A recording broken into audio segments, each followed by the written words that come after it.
के अनुसार प्रशासन उद्योग की वह शक्ति है जो उन उद्देश्यों को निर्धारित करता है जिनकी पूर्ति हेतु संगठन तथा प्रबंधन प्रयत्न करते हैं और जिनके अनुकूल ही उनका आचरण होता है। तो इस प्रकार आप क्या करोगे कि एक समझ विकसित करोगे प्रशासन की। जैसे ये कहते हैं जीएन सुलजे महोदय कहते हैं कि प्रशासन का मतलब है एक पावर से है, और पावर किस दिशा में है। एक जो टारगेट किसी संगठन ने या किसी सरकार ने तय किया है, उस टारगेट को अचीव करना, पूरा जो मतलब एक प्रकार से आचरण करना या पूरा एक प्रकार से उसके लिए करना में वो कहलाता है प्रशासन। तो यानी प्रशासन को ऐसे समझो, एक टारगेट है, उस टारगेट को अचीव करवाने के लिए जो एक संस्था काम कर रही है वही प्रशासन है। एक सिंपल सी बात, तो ये ऐसे समझना है क्योंकि हर संस्था का कुछ ना कुछ टारगेट होता है।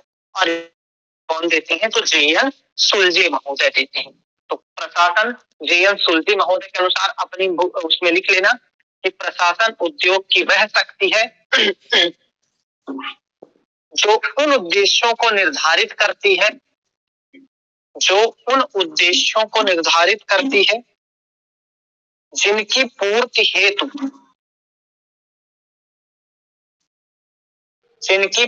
हेतु संगठन तथा प्रबंधन, पूर्ति हेतु संगठन और प्रबंधन प्रयत्न करते हैं और जिनके अनुकूल ही उनका आचरण करते हैं। ठीक है ना। तो प्रशासन ध्यान में रखना क्या होता है। प्रशासन मतलब पहले लोक प्रशासन निजी प्रशासन दोनों आ जाते हैं, और प्रशासन होता है एक प्रकार की पावर होती है, उद्योग हो चाहे कोई भी जगह हो, और जो उनके टारगेट है उनको अचीव करवाने में मदद करने के लिए। फिर इन्होंने समझाया प्रशासन दो प्रकार के हैं, लोक प्रशासन और निजी प्रशासन। तो लोक प्रशासन में देखो सार्वजनिक हित और सेवा की भावना।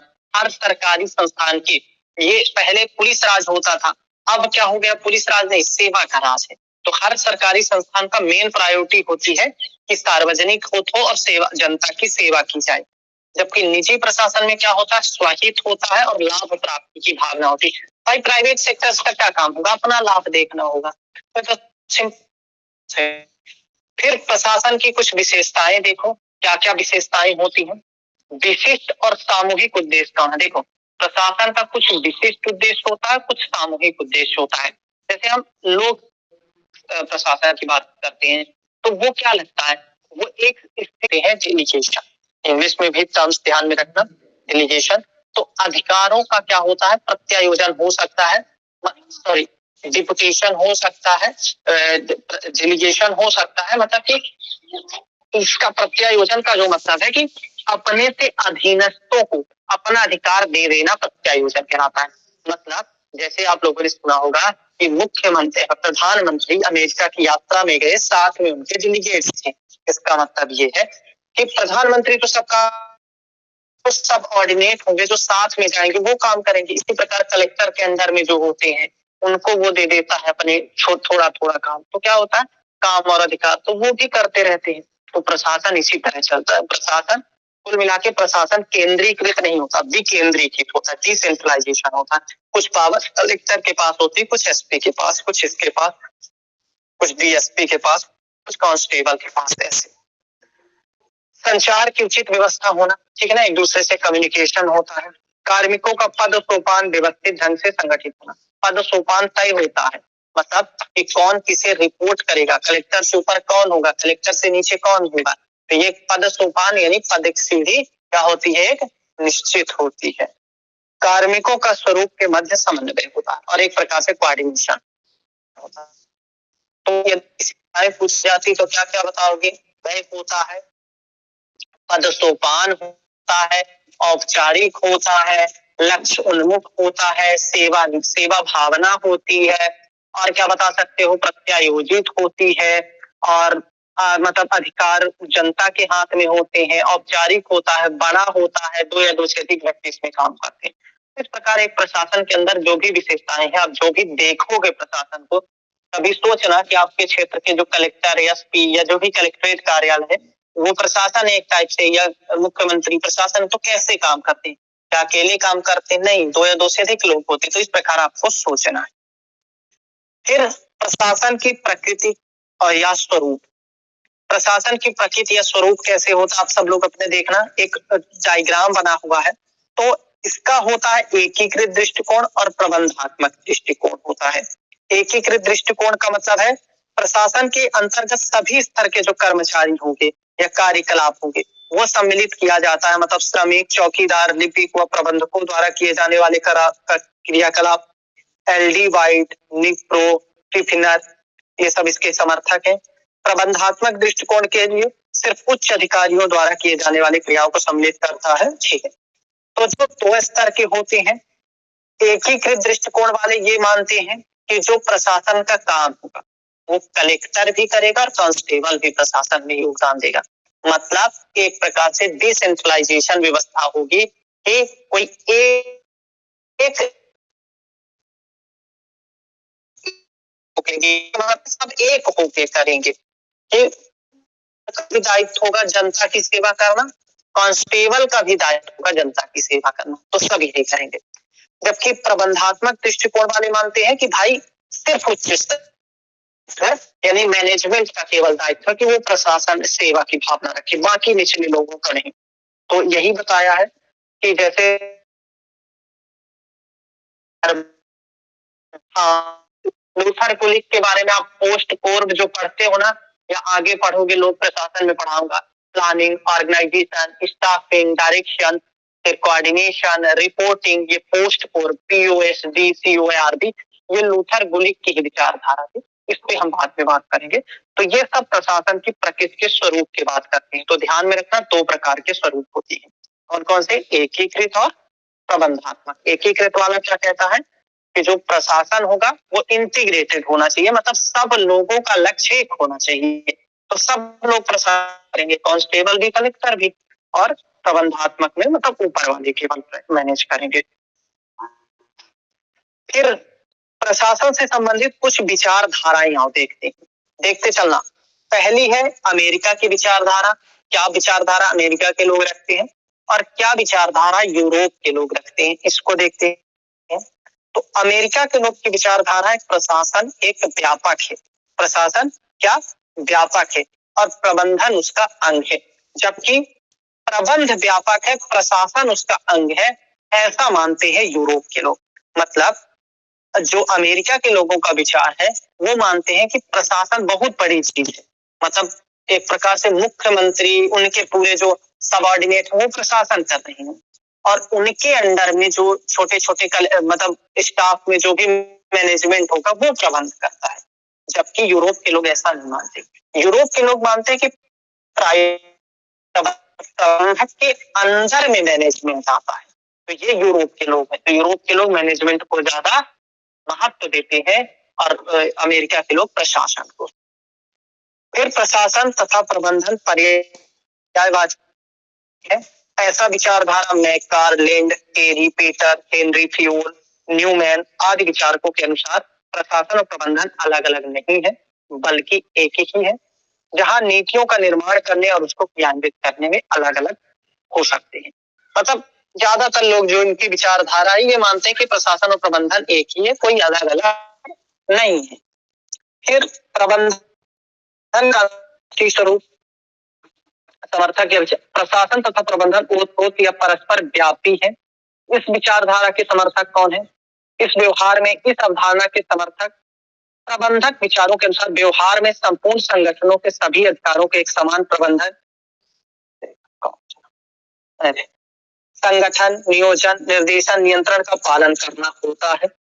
प्रबंधक का अंतरराष्ट्रीय स्वरूप प्रबंधक के सिद्धांत को विकसित, विकासशील और अल्प विकसित सभी देशों में लागू किया जाता है।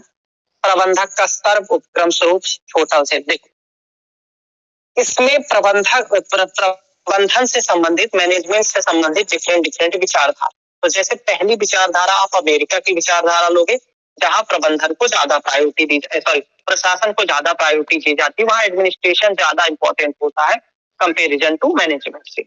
यूरोप में मैनेजमेंट जंतु प्रशासन में कई जगह क्या होता है, ये माना जाता है कि प्रबंधन और अब देखो विचारधारा यदि पूछेगा, यदि पूछा जाता है तो यही अमेरिका की विचारधारा, यूरोप की विचारधारा, तीसरी विचारधारा ये समानार्थी मानते हैं, चौथी विचारधारा ये एक दूसरे से व्यापी मानते हैं, मतलब एक दूसरे के ऊपर है, मतलब एक दूसरे के ऊपर समाये हुए हैं, तो वो विचारधारा मान लेना। इसके अलावा अंतरराष्ट्रीय स्वरूप, विकसित और विकासशील सभी देशों में प्रशासन होता है। कहने का तात्पर्य कि जब हम प्रशासन की बात करते हैं या प्रबंधन की बात करते हैं तो वो सभी देशों में चलता है, एक देश में नहीं, पूरे देश में प्रशासन और प्रबंधन चलते हैं, चाहे विकसित हो चाहे विकासशील देश हो। और लास्ट वाला मानता है कि हर स्तर पर होता है, यानी एक छोटे से होटल के स्तर से बात यदि हम करें तो बड़े से बड़ी सरकार चलाने में भी प्रशासन की रिक्वायरमेंट होती है, क्योंकि होटल में भी एडमिनिस्ट्रेशन काम करता है, वो अलग चीज है कि वो किस प्रकार का, वो निजी प्रकार का होता है। तो ये चीजें आपको ध्यान में रखनी है। अब चलते हैं आगे। प्रशासन और प्रबंधन में अंतर, ये पूछा जा सकता है, ध्यान में रखना, तो इसको बड़े गौर से आपको समझना है।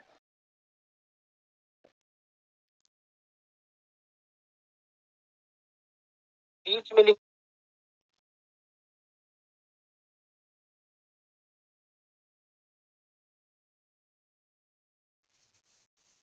अंतर का आधार लिखना, जैसे इसमें लिखिए, हर अंतर का पहले आधार लिखना, फिर उसमें प्रशासन लिखना और उधर प्रबंधन लिखना। तो क्रमांक पहला आधार क्या है? क्षेत्र। तो क्षेत्र में क्या है?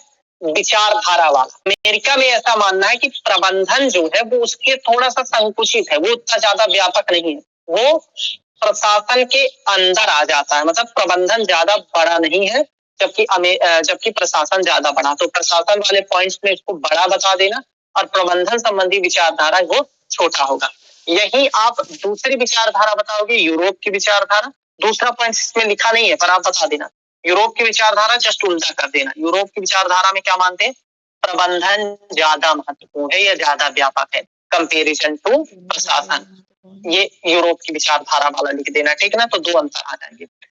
नीति, जो प्रशासन का काम है वो नीति निर्धारण करना होता है और जो प्रबंधन का काम है वो नीति क्रियान्वयन करना होता है। एग्जाम्पल के लिए प्रशासन में कौन आएगा? कार्यपालिका आती है प्रशासन में। कार्यपालिका क्या करती है? विधायिका, कार्यपालिका, न्यायपालिका, ये सब अंग होती है। तो कार्यपालिका क्या करती है या विधायिका क्या करती है? एक प्रकार से कानून का बना देती है, नीति बना देती है। सरकार क्या करती है? पॉलिसी बना देती है। उस पॉलिसी को, जैसे मुख्यमंत्री जी गए कहीं घोषणा बस करके तो आ चले आते, कहीं उनके पास कुछ प्लानिंग थोड़ी होती है, वो घोषणा कर दिए। फिर उस प्लानिंग को एग्जीक्यूट करवाना, उस प्लानिंग को कैसे कलेक्टर इसको डील करेंगे, कैसे एसपी डील करेंगे, कैसे कौन डील करेगा, ये जो उसकी मीटिंग होती है, जो उनकी मैनेजमेंट होती है। तो दूसरा पॉइंट ये होता है कि नीतियों का प्रशासन का अंतर होता है, नीतियों का निर्धारण करना, जबकि प्रबंधन में क्या होता है? नीति का क्रियान्वयन होता है। प्रभावित क्षेत्र क्या होते हैं? बाह्य घटकों द्वारा प्रभावित होता है, मानव शक्ति द्वारा प्रभावित होता है। प्रशासन बाह्य घटकों द्वारा भी प्रभावित होता है, मतलब प्रशासन चलाने के लिए इंस्ट्रूमेंट की जरूरत होती है। फॉर एग्जाम्पल, यहाँ कुछ भी प्रशासन में कुछ नीतियां हुई, कुछ कार्यक्रम हुई, तो कितना यहाँ सामान उत्पन्न होता है, कितना सामान उत्पन्न नहीं होता, ये सब चीजें देखी जाती। तो बाह्य घटक भी उस पे इफेक्ट डालते हैं, जबकि प्रबंधन में मानव शक्ति ध्यान में रखना, मानव कितने पर्सन है उस काम को करने के लिए, कितने लोग हैं, तो ये सब चीजें उस पर इफेक्ट डालती है। तो कई बार वो बाह्य क्षेत्र से इफेक्ट होता है, सरकार से इफेक्ट होता है, इन सब चीजों से प्रशासन इफेक्ट हो जाता है, परंतु प्रबंधन सिर्फ मानव शक्ति से इफेक्टेड होता है। आधार दायित्व का होता है। दायित्व व्यवसाय की बुनियादी नीतियों तथा पूंजी प्रदान करना, व्यवसाय के प्रबंधन का संपूर्ण दान। तो प्रशासन का वही है कि व्यवसाय की नीतियों के लिए काम करना और प्रबंधन में व्यवसाय के लिए प्रबंधन का काम करना, ठीक है ना। ये दायित्व है, इसके कर्तव्य है। स्तर उच्च स्तरीय कार्य का प्रभारी है, मध्य स्तरीय कार्य का प्रभारी है। प्रशासन हाई लेवल पर काम करता है, मैंने बताया ना, जैसे मुख्यमंत्री महोदय कुछ निर्देश देंगे तो वो उच्च स्तर के हो जाएंगे, बट उनके नीचे जैसे मुख्य सचिव होंगे या जो भी मंत्री होंगे या फिर जो भी उनके सेक्रेटरी होंगे, ये मध्यम स्तर के होंगे, मैनेजमेंट वो करेंगे। फिर सबसे लो स्तर के जो उनको एग्जीक्यूट करते हैं। तो प्रबंधन बेसिकली कौन करता है? प्रशासन बेसिकली कौन करता है? हाई लेवल में। प्रबंधन बेसिकली कौन कर रहा है? लो लेवल, मिडिल लेवल, मध्य लेवल, ठीक। अधिकारों का निर्धारण, अधिकारों को लागू करना। प्रशासन क्या करता है? अधिकारों का निर्धारण करता है, मतलब इसके कौन से अधिकार होंगे, एक पुलिस कांस्टेबल के क्या अधिकार होंगे, ये मुख्यमंत्री महोदय या उनके अधीन रहने वाले जो भी विधायक वगैरह वो बता देंगे, परंतु उसको देने का अधिकार काम करेगा प्रबंधन करेगा, ठीक है ना, जो उसके अंडर में होंगे। गतिशीलता बनाम स्थिरता, प्रशासन स्थिर प्रकृति का होता है, प्रबंधन गतिशील प्रकृति का होता है, ध्यान में रखना। कई जगह प्रशासन स्टेबल होता है और जो मैनेजमेंट होता है वो गतिशील होता है, चलायमान होता है, तो ये चीज जरूर ध्यान में रखना, प्रशासन स्थिर प्रकृति का होता है। कार्य से संबंधित, कार्यों को करने व करवाने दोनों से संबंधित होता है, कार्यों को करवाने से संबंधित होता है, ठीक है ना। प्रशासन कार्य खुद करता है और कई बार करवाने का काम करता है, जबकि प्रबंधन सिर्फ क्या करता है? करवाने का काम करता है, कार्य करने का काम नहीं करता। जैसे मैंने स्कूल के मैनेजमेंट की भी बात की थी, स्कूल का मैनेजमेंट ये देख सकता है कि बस में कितने बच्चे आते हैं, वो बस में लेने नहीं जाएगा। टीचर कितने पढ़ा रहे हैं ये वो देखने नहीं जाएगा, बस ये देखेगा कि टीचर पढ़ा रहे या नहीं पढ़ा रहे, वो पढ़ाने नहीं जाएगा। तो इस प्रकार प्रबंधन ऐसा करता है, जबकि प्रशासन क्या करता है? जो वो ये भी काम करता है, मैनेजमेंट का भी काम कर सकता है और वो भी कर सकता है। सरकारी क्षेत्र बनाम निजी क्षेत्र, सामान्यतः सरकारी क्षेत्रों में, सामान्यतः निजी क्षेत्रों में जो प्रशासन होता है वो जर्नली, ऐसा हालांकि स्पेसिफिक नहीं है, पर जनरली ऐसा होता है कि सरकारी क्षेत्रों में होता है प्रशासन, एडमिनिस्ट्रेशन काम करता है, और जो प्रबंधन होता है यानी मैनेजमेंट जो होता है वो प्राइवेट सेक्टर्स में काम करता है। मैनेजमेंट वहां ज्यादा इंपॉर्टेंट होता है, कोऑर्डिनेटर नाम सुना होगा। उदाहरण के लिए जिला अध्यक्ष, कुल सचिव, मंत्रिमंडल सचिव, ये उदाहरण प्रशासन के लिए, जैसे जिलाध्यक्ष मतलब एक प्रकार से कलेक्टर जिसे बोल सकते हो, कुल सचिव और मंत्रिमंडल सचिव जो मंत्रिमंडल के सेक्रेटरी होती है, सब क्या है? प्रशासन के काम हो जाते हैं। और प्रबंधन में आप लोग देख सकते हो जनरल मैनेजर, प्रबंध संचालक, मैनेजिंग डायरेक्टर, एमडी वगैरह जो होते हैं, ये प्राइवेट सेक्टर्स में ज्यादा सुनने को मिलता है, क्योंकि वहां प्रशासन नहीं, वहां प्रबंधन की आवश्यकता होती है। तो प्रशासन, ओलिवर सेल्डेन के अनुसार प्रशासन एक निर्णयात्मक कार्य है जिसका प्रबंधन इसकी क्रियात्मक कार्य है। तो ओलिवर सेल्डेन कहते हैं कि प्रशासन एक निर्णयात्मक कार्य है, यानी प्रशासन का काम है निर्णय लेना, जबकि प्रबंधन का कार्य है उसका क्रियात्मक करना, यानी उस कार्य को कार्य में, उस निर्णय को कार्य में बदलना। तो ये भी एक डिफिनेशन आप फॉर्म में लिख सकते हो, और ये डिफिनेशन किसने बोला है? ओलिवर सेल्डन ने बोला है। देखो आप फिगर में देख सकते हो प्रशासन और प्रबंधन, इन्होंने प्रशासन को ऊपर रखा, प्रबंधन को नीचे रखा। क्यों? प्रशासन डिसाइड करता है कि क्या करना है, क्रियान्वयन का काम फिर प्रबंधन कर रहा है। तो ऊपर से निर्णय लेके जो भेज देता है, मतलब फॉर एग्जाम्पल कि एक एग्जाम्पल से के रूप में कि मान लीजिए मध्य प्रदेश के मुख्यमंत्री ने ये आदेश जारी कर दिया कि हर बैंक में इतने बजे से इतने बजे तक काम होगा ही होगा, बैठेंगे ही अधिकारी किसी भी चीज। तो ये काम प्रशासन का था। अब उस काम को करवाने का जिम्मेदारी मैनेजमेंट का है। वो वहां पर्टिकुलर कार्यालय में देखो तो इतने बजे बैठे कर्मचारी, ये मैनेजमेंट देखता है। तो कहीं ना कहीं प्रशासन बड़ा हो जाता है, प्रबंधन छोटा हो जाता है। हाँ, यूरोप में विचारधारा अलग है तो वो अलग चीज है, ठीक है ना, सब देशों की अलग अलग विचारधारा है।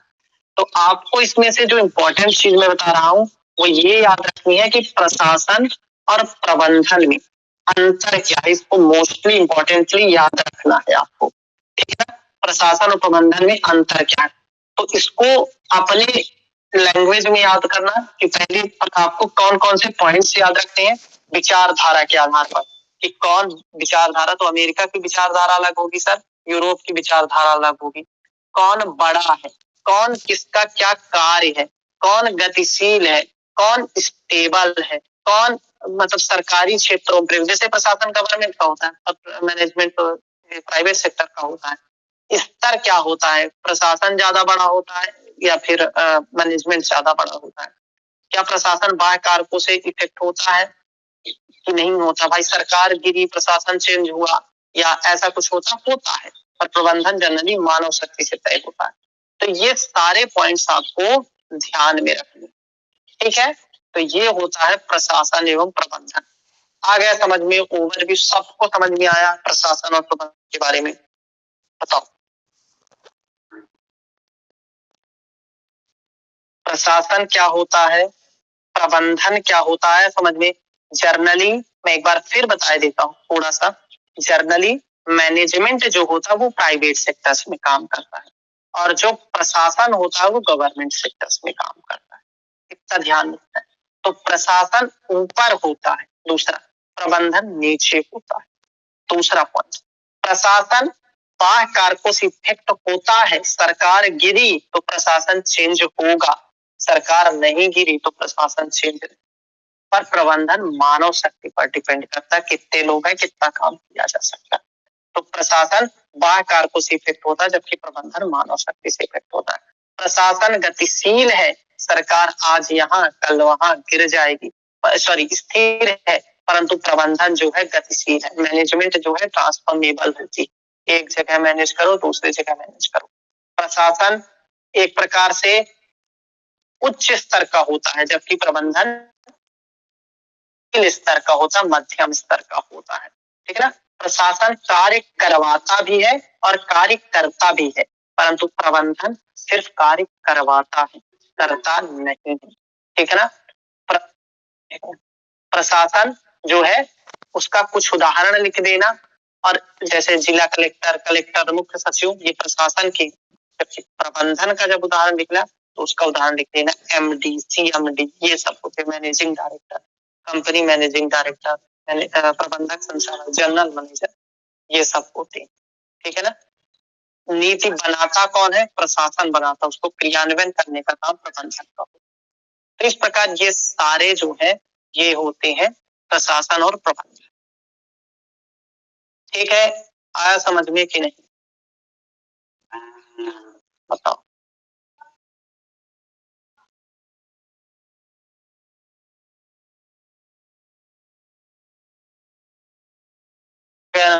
समझ। अब नेक्स्ट टॉपिक को चलते हैं हम आगे, आराम से पढ़ते हैं। क्रय तथा सामग्री प्रबंधन है।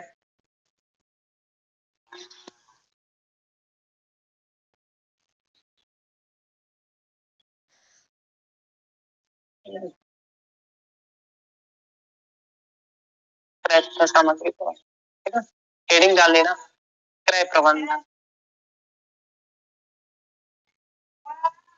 फिर इसके बाद सामग्री प्रबंधन पढ़ेंगे। हेडिंग डालो क्रय प्रबंधन, परचेसिंग मैनेजमेंट। ये बताओ आ गया समझ में ना सबको? प्रशासन और प्रबंधन एक बेस ध्यान में रखना, मैं फिर बता रहा हूँ, प्रशासन और प्रबंधन में क्वेश्चन पूछेगा एमपीएससी से, डिफरेंस या कुछ ना कुछ तो पूछेगा। ठीक है ना? तो इसको अच्छे से करके जाना, प्रशासन और प्रबंधन में एटलीस्ट डिफरेंस को कोई पूछे तो एकदम मुंह में बता देना।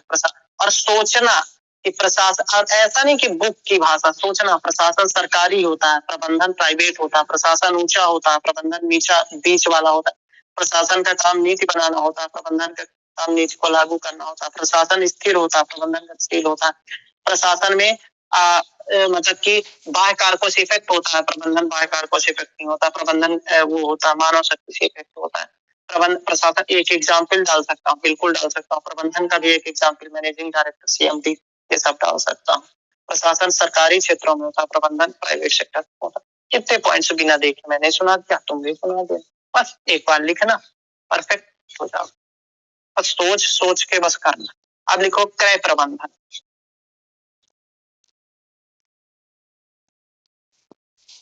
क्रय प्रबंधन लिख लिया, परचेसिंग पावर, परचेसिंग मैनेजमेंट।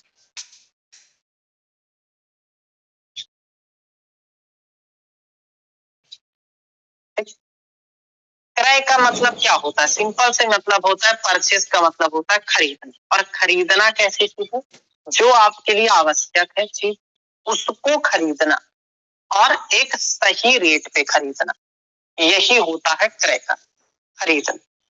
और जब प्रबंधन की बात करते हैं तो कोई चीज सही दाम में, या यूं कहें कि एक सस्ते दाम में और सही मूल्य में सही स्थान से, सही जगह से, सही मात्रा में खरीदना, ये कहलाता है क्रय प्रबंधन। मतलब आप ऐसे समझो कि आपके घर में दाल की रिक्वायरमेंट, अब आपको चाहिए 5 किलो दाल इस मंथ में, तो आप हिसाब लगाओगे ना कि महीने में मेरे घर में 5 किलो दाल, फॉर एग्जाम्पल है 5 किलो दाल या 5 बोरी दाल लगती है, तो आपने ये अनुमान लगाया कि 5 बोरी दाल लगेगी। अब उस 5 बोरी दाल के लिए आप सही प्लेस चुनिए। पहले तो दाल की क्वालिटी सही होनी चाहिए, दाल का प्लेस मतलब जहां से आप खरीदे वो अच्छा प्लेस होना चाहिए, दाल की क्वालिटी सही होनी चाहिए। ऐसा नहीं है कि उस खरीदने के लिए आपको अत्यधिक पैसा देना पड़े, तो वो होना चाहिए। तो जब सब चीजें आप कर ले जाओगे तो आप एक प्रकार से क्रय प्रबंधन कर रहे हो। मतलब चीजों को नहीं कहते कि गृहिणी जो होती है वो मैनेजमेंट का अच्छा काम कर सकती है। यही है कि पुरुष कमा तो सकते हैं पर शायद उतना अच्छा घर को मैनेज नहीं कर सकते। तो मैनेज क्या करना होता है, यही चीजें तो होती है। कितनी मात्रा में अगले महीने में दाल लगेगी या ये लगेगा, उसको उसको लेके सोच विकसित करना, फिर वो कितने का रेट का होगा, कितने कहाँ से खरीदना, यही चीजें होती है क्रय प्रबंधन। तो लिखो क्रय प्रबंधन क्या होता है।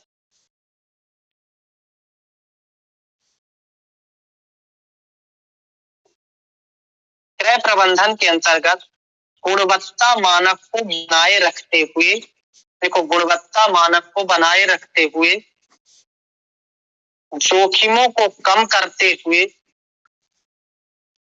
जोखिमों को कम करते हुए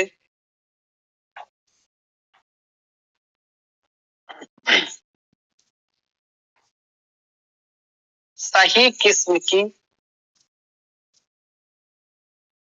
सही मूल्य पर, सही किस्म की, समझना, गुणवत्ता क्वालिटी भी होना चाहिए, प्लेस भी अच्छा होना चाहिए, सही किस्म की, सही स्रोत से,